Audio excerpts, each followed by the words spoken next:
Hello, I'm Steve Grimes from the Missouri Association for Creation. Thank you for joining me to hear about this month's special astronomy topic, star and planet formation. Secular cosmologists believe that, after the initial Big Bang and a few other housekeeping details necessary to provide the simplest elements of the periodic table, namely hydrogen and helium, stars and eventually planets began to form. It isn't understood how this happened, but since stars and planets exist, the secular materialists assert that there must be a natural cause. This is because they have presuppositionally ruled out any supernatural intervention.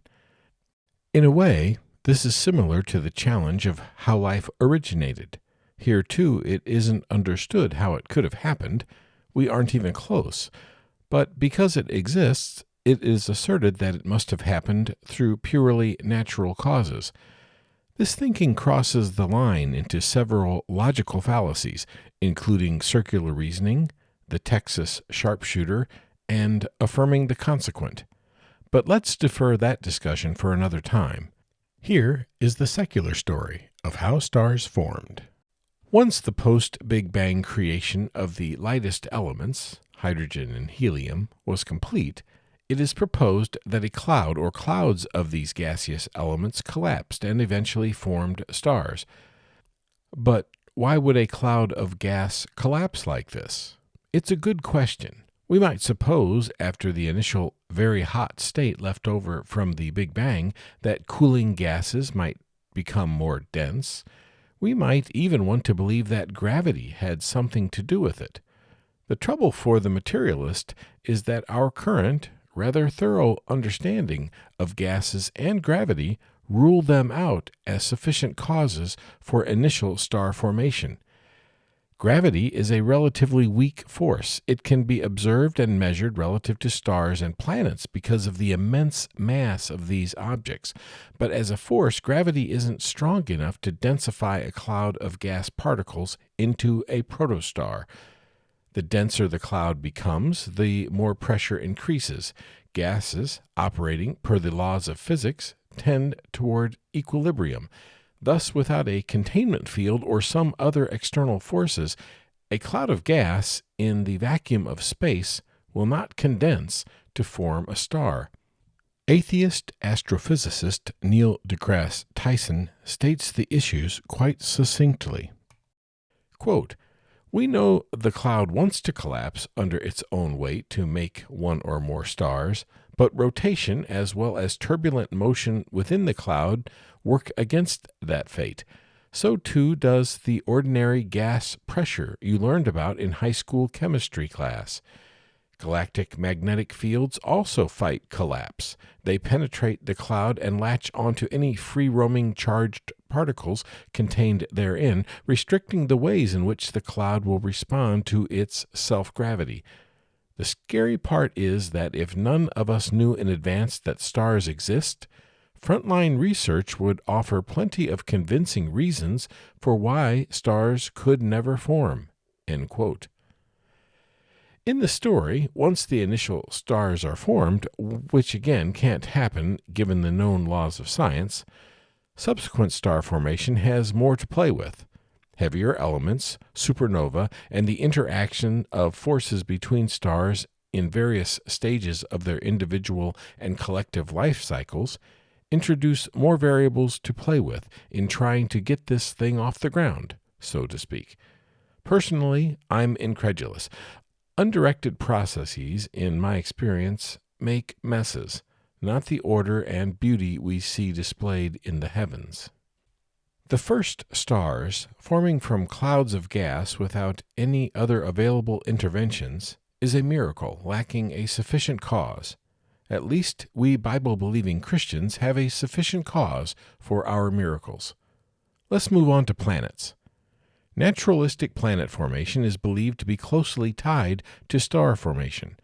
For various reasons, it is proposed some of the molecular dust that wasn't involved in making the star, or that got ejected from the star, collide with each other and coagulate into larger and larger chunks that eventually become planetesimals. These, in turn, after more collisions and in response to other forces, become protoplanets, then planets. Let's note a few observations that might support this conclusion. Throughout the cosmos, we see clouds of matter in the form of molecular dust and gases. We also see matter organized into disks around large gravitational bodies. The matter is moving within these disks, which keeps it from simply falling into the gravitational center of mass. Just as the planets of our solar system orbit the Sun in a disk-like ecliptic plane, many exoplanets, those not in our solar system, have been found orbiting their stars in a similar disk-like plane. We observe galaxies, black hole accretion rings, and even the rings of Saturn, all flat or disk-like. The physics of this are pretty well understood. Gravitational bodies exert force on the moving matter around them, but there are other forces at work as well, like angular momentum, particle collisions, and magnetism. The accretion theory of planet formation supposes that matter coagulated in these systems to the point of becoming planets orbiting around a star at the center. The problems with this naturalistic story of undirected planet formation are several. We'll look at two, one relative to the theory in general and one specific to our solar system, where we have made the most precise measurements and have the most data. In the realm of particle collisions and clumping, it has been observed that as the clumped particles grow larger in size, collision velocity tends to increase, and the collisions themselves become destructive rather than constructive. These higher velocity collisions lead to fragmentation rather than coagulation. Simulations and models show a growth limit of about 1 meter in diameter. This is known as the meter size barrier and is a major obstacle in the core accretion model of planet formation. By the way, gravity can't start helping until the protoplanet is about 1 kilometer in diameter. Rescuing devices notwithstanding, this remains a significant obstacle to the accretion disk theory of planet formation. Let's dig a bit deeper into what angular momentum is and how it plays out in our solar system. Have you ever seen a figure skater spinning and noticed what happens as they pull their arms inward toward the center of their mass? They spin faster and faster. This is the result of a principle in physics called the conservation of angular momentum. The equations aren't too tough, but a detailed explanation is beyond the scope of our talk here. In the case of the planets orbiting the Sun, they involve the mass, speed, and distance of the object from the center of gravity. Here's the problem. In accretion models where material is coalescing toward the center of a spinning disk, the greater angular momentum should be found at the center of that disk, like the figure skater.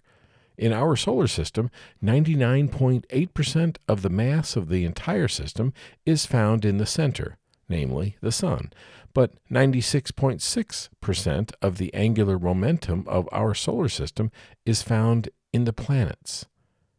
The huge angular momentum disparity is not what was expected from a naturalistic formation scenario. In a sense, the planets seem to be orbiting the Sun as intended, not as would naturally occur from a spinning accretion disk. Here's another problem.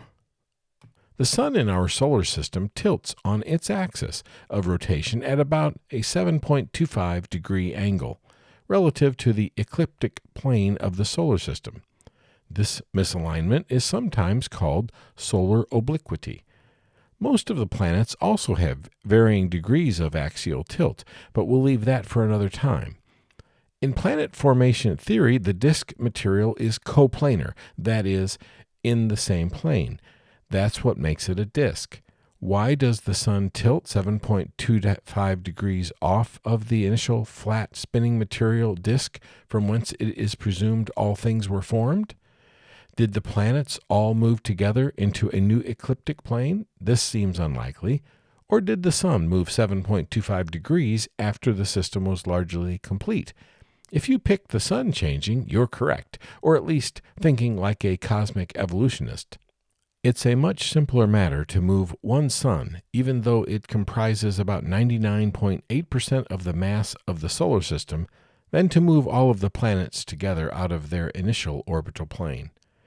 To move the sun, one rescuing device, among several, is a theoretical, never-observed, ninth supermassive planet in a highly eccentric orbit that extends beyond Neptune, which has gradually caused the sun to tilt on its rotational axis, while apparently, by the way, not disturbing the other planets from the shared orbital plane. Another similar rescue device uses the gravity of a close passing star to accomplish the same effect. Yet another states, quote, primordial effects such as turbulent asymmetries or magnetic fields in the molecular cloud that birthed the sun could introduce the initial misalignment without needing post-formation perturbations, end quote. If you wonder whether there is a limit to the extraordinary means that might be employed to rescue the disk accretion theories of planet formation, I think the answer is no. Most of the planets in our solar system have off-axis tilts, and we're even now detecting this in some exoplanets. Each tilt explanation requires a specific, special pleading rescuing device. It seems a reasonable person might begin to suspect that maybe the whole theory is just wrong. Unfortunately, these phenomena are circularly reasoned to support the theory. Note this summary quote from Grok based on 21 sources of data. Quote, comparable misalignments are observed in exoplanet systems, suggesting that such tilts are not rare and can arise naturally from dynamical evolution. Overall, the tilt refines our understanding of solar system formation rather than undermining it. End quote. I'm going to side with Isaac Newton on this one. This most beautiful system of the sun, planets, and comets could only proceed from the counsel and dominion of an intelligent and powerful being. Seeing dust clouds and gravitationally induced disks throughout the cosmos is being wrapped in stories that stars and planets are being formed before our eyes. Actually, we're just seeing dust clouds and disks throughout the cosmos. I'm not saying that it's impossible for either a star or planet to form today based on all the material and forces interacting in the vast stretches of space. But to believe that all that we see in the heavens is the result of a near-infinite series of fortuitous accidents is insulting to our Creator.